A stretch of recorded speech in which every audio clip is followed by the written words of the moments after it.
तो आज अपन लोग रेस्पिरेटरी सिस्टम का नेक्स्ट लेक्चर देखने वाले हैं। लेक्चर 1 हो चुका था, ये है लेक्चर नंबर 2।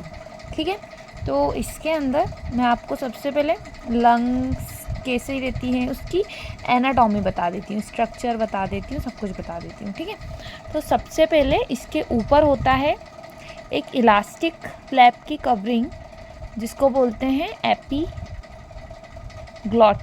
ठीक है, एपीग्लॉटिस क्या होती है? ये इलास्टिक फ्लैप होती है जो कवर करती है अपने ग्लॉटिस को। ठीक है, ये लैरिंग्स होता है, लैरिंग्स और साउंड बॉक्स। ठीक है, ये 9 कार्टिलेज का बना हुआ है। कितनी कार्टिलेज का बना हुआ है? 9 कार्टिलेज का बना हुआ है। ठीक है, अब उसके बाद ये क्या आ गई अपने ट्रैकिया स्टार्ट हो गया फिर।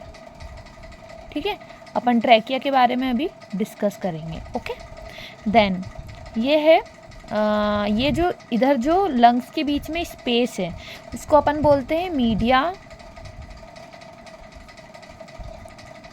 स्टर्नम। ठीक है, लंग्स के बीच की जो स्पेस होती है उसको क्या बोलते हैं अपन? Mediastinum. वो मीडिया स्टर्नम में क्या होता है? अपना हार्ट प्रेजेंट होता है। ये रहा अपना हार्ट। ठीक है, ये क्या है? अपना हार्ट है। और इधर पे एक नॉच दिख रही होगी आपको, ये नॉच, इसको बोलते हैं अपन कार्डियक नॉच। ठीक है, कार्डियक नॉच बोलते हैं इसको। ठीक है, ये अपना क्या है? डायफ्राम।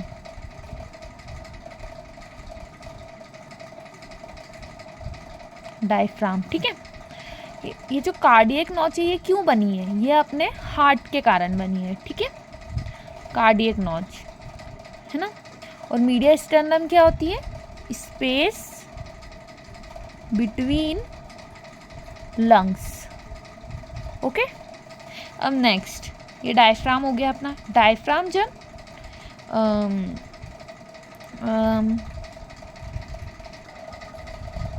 डायफ्राम जब रिलैक्स्ड कंडीशन में होता है तो वो डोम शेप्ड होता है। किस शेप्ड का होता है? डोम शेप्ड होता है। ठीक है,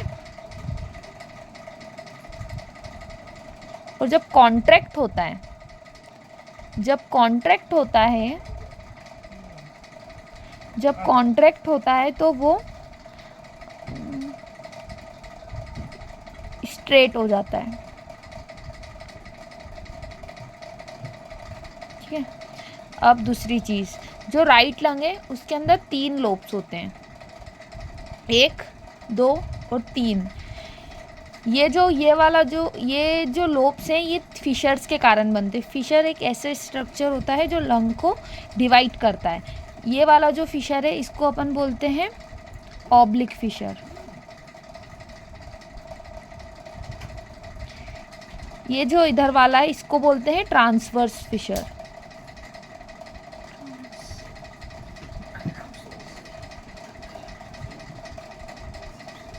फिशर जो ट्रांसवर्स फिशर होता है वो सिर्फ राइट लंग में प्रेजेंट होता है, only present in right lung. और जो इधर पे जो लेफ्ट लंग है अपनी, लेफ्ट लंग में क्या प्रेजेंट होती है? अपनी कार्डियक नॉच। ये इधर राइट लंग में प्रेजेंट नहीं होती। और इधर जो लेफ्ट लंग जो है अपनी उसके अंदर 2 लोब्स होते हैं, ये 1 और एक 2। इसको कौन डिवाइड करता है? इसको एक फिशर डिवाइड करता है। जो अपनी लेफ्ट लंग है वो 2 लोब्स में डिवाइड होती है बाय द फिशर जिसका नाम क्या है? Oblique fissure. ठीक है, अब उसके बाद जो राइट लंग होती है वो बड़ी होती है as compare to left lung. ठीक है, क्यों? क्योंकि इधर पे अपना हार्ट भी प्रेजेंट होता है तो इधर पे कार्डियक नॉच रहती है जिसके कारण होती है लेफ्ट लंग क्या होती है? As compare to right lung छोटी होती है। ठीक है, उसके बाद जो राइट लंग होती है उसमें इन्फेक्शन के चांसेस मोर होते हैं। क्यों होते हैं? देखिए, तो अब जो अपनी लंग है इसमें इसमें जो इधर पे ब्रोंकाई है, ये जो ब्रोंकाई है ये स्ट्रेट है, लेकिन जो लेफ्ट लंग का ब्रोंकाई होता है वो थोड़ा सा बैंड होता है, तो एयर इधर ईजिली चली जाती है राइट लंग में, और इधर पे बैंड रहता है लेफ्ट लंग का ब्रोंकाई, तो इधर पे जो एयर होती है उसको डिफ़िकल्टी नहीं होती, बट इतनी ईजिली नहीं जा पाती है लेफ्ट लंग में, जिसके कारण राइट लंग में इन्फेक्शन के चांसेस मोर होते हैं। ठीक है, और ये जो लेफ्ट लंग का ब्रोंकाई होता है वो थोड़ा सा बैंड क्यों होता है? क्योंकि इधर पे अपना हार्ट होता है, हार्ट की प्रेजेंस के कारण इसकी ये जो रहता है थोड़ा सा बैंड हो जाता है ब्रोंकाई। ठीक है, अब नेक्स्ट चीज़ अपन देखेंगे। हाँ, मैंने आपसे अपर रेस्पिरेटरी सिस्टम, हाँ, तो अब अपन डिस्कस करेंगे डिसएडवांटेज ऑफ माउथ ब्रीथिंग के बारे में। तो मैंने आपको बताया था अपर रेस्पिरेटरी ट्रैक्ट के बारे में। जो अपना रेस्पिरेटरी सिस्टम है वो 2 ट्रैक्ट में डिवाइड है, अपर रेस्पिरेटरी और लोअर रेस्पिरेटरी। तो जो अपर रेस्पिरेटरी सिस्टम है उसके मैंने कुछ फंक्शंस बताए थे कि वो पैसेज रहता है फॉर द एयर, फिल्ट्रेशन होती है उधर पे एयर की, ह्यूमिडिफाई करता है एयर को और मॉइस्चराइज करता है एयर को, और एयर को वार्म बनाता है according to our body temperature. तो अगर कोई इंसान है वो माउथ ब्रीथिंग कर रहा है, मतलब मुंह से सांस ले रहा है, तो क्या होगा? जो एयर जाएगी लंग के अंदर वो कैसी जाएगी? अनफिल्टर्ड जाएगी। तो डिसएडवांटेज क्या है अपनी माउथ ब्रीथिंग का? Unfiltered air. ठीक है, और इसके कारण लंग्स में इन्फेक्शन के चांसेस बहुत ज़्यादा बढ़ जाते हैं। ठीक है, अब नेक्स्ट चीज़ मैंने आपको बोला था मैं ट्रैकिया के बारे में डिस्कस करूँगी। तो ट्रैकिया होता क्या है? ट्रैकिया एक पाइप लाइक स्ट्रक्चर है।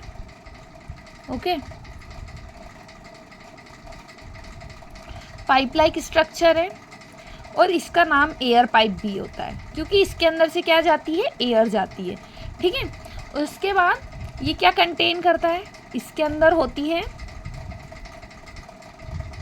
12 से 16 सी शेप्ड कार्टिलेजिनियस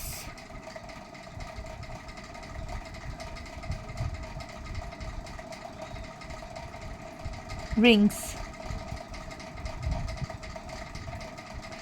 प्रेजेंट होती हैं। ठीक है,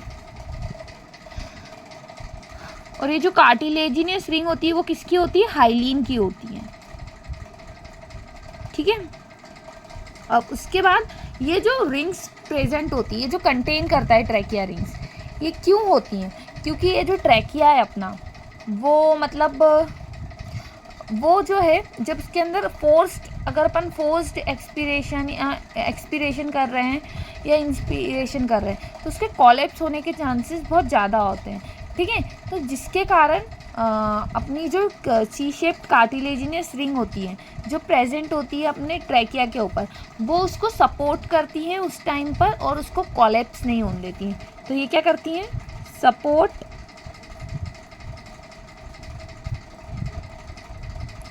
support the trachea and prevent it from collapsing. ठीक है, अब जो अपना ट्रैकिया है, ट्रैकिया प्रेजेंट है, जो अपना ट्रैकिया है, ट्रैकिया के पीछे क्या होता है? बिहाइंड इट ईसोफेगस होता है। ईसोफेगस प्रेजेंट होता है। ईसोफेगस क्या है? अपनी फूड पाइप। ईसोफेगस क्या है? अपनी फूड पाइप है। ठीक है, और ईसोफेगस के बिहाइंड क्या होता है? मतलब ईसोफेगस के पीछे क्या होता है? अपना वर्टिबल कॉलम होता है।